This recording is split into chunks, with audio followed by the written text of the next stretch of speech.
What's going on, everybody? The Iceman here on the Iceman V2013 YouTube channel, the Jeffrey Rose YouTube channel, and I've been watching football.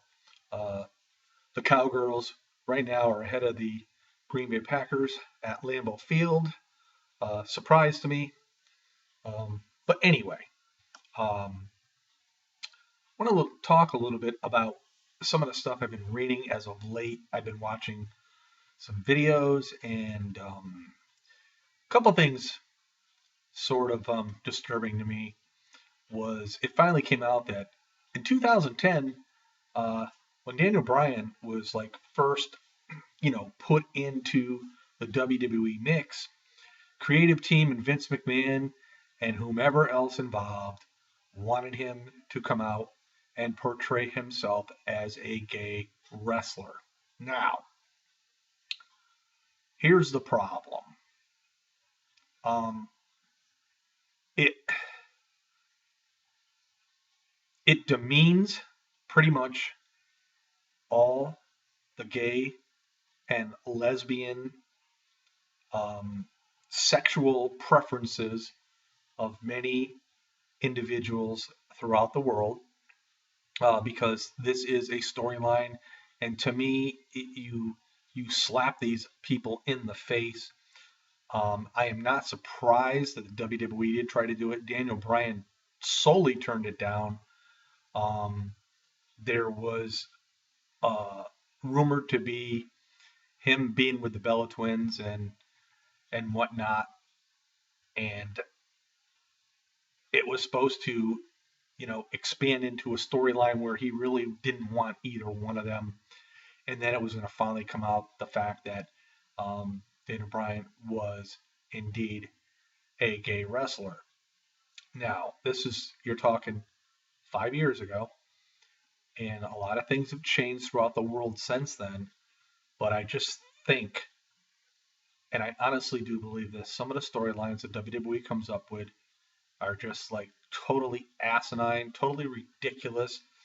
And if you guys remember, and it is documented on a DVD, and I'm sure you can find it, years ago, Vince McMahon wanted to do an incest storyline with Stephanie.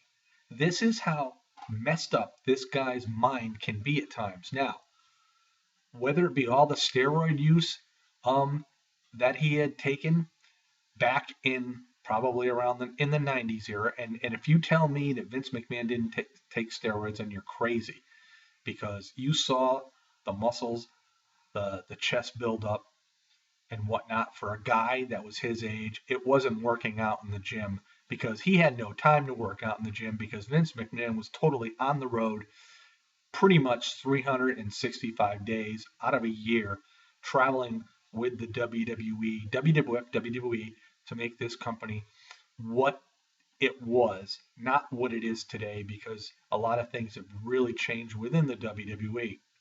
But this storyline was nixed, and it's a good thing it was nixed because I don't think it would have gone over well with the viewing audience. There would have been a lot of protesting. There would have been a lot of, people would have just made a lot of groups protesting against this storyline. And really, for Vince to even think of this with his daughter is just totally, in my mind, pretty sick. But that storyline was thought up by Vince McMahon, and he did want to pursue it. But there was people that really convinced him to do otherwise, and thank God to that. Now, like I said, you can do research and you can check this out. This is absolutely true.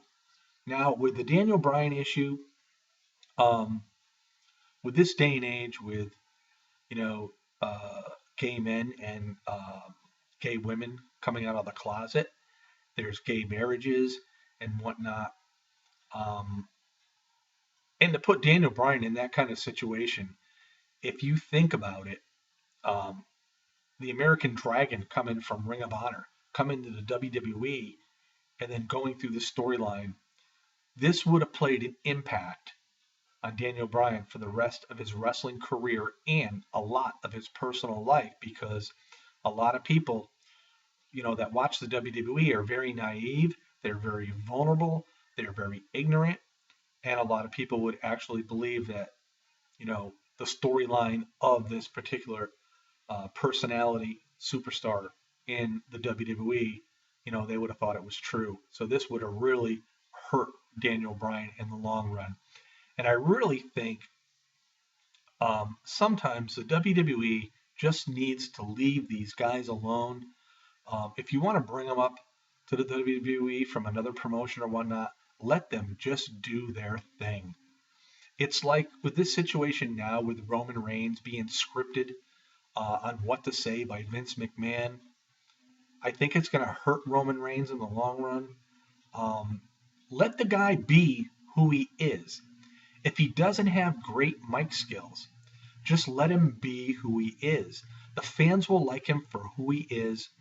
And if they don't like him, they don't like him. I think putting him into a schooling of mic skills and whatnot, may help him a little bit. But in the long run, he's not being Roman Reigns. And this is the big thing. The WWE just needs to let these stars come in. If they want them, let them come in. Let them do their own thing. And if the fans take to them, they take to them. But if they don't, so be it. This is how it goes, because when you put gimmicks on certain wrestlers, you destroy their previous image that they had in a lot of cases. Really, to me, it just doesn't really make much sense.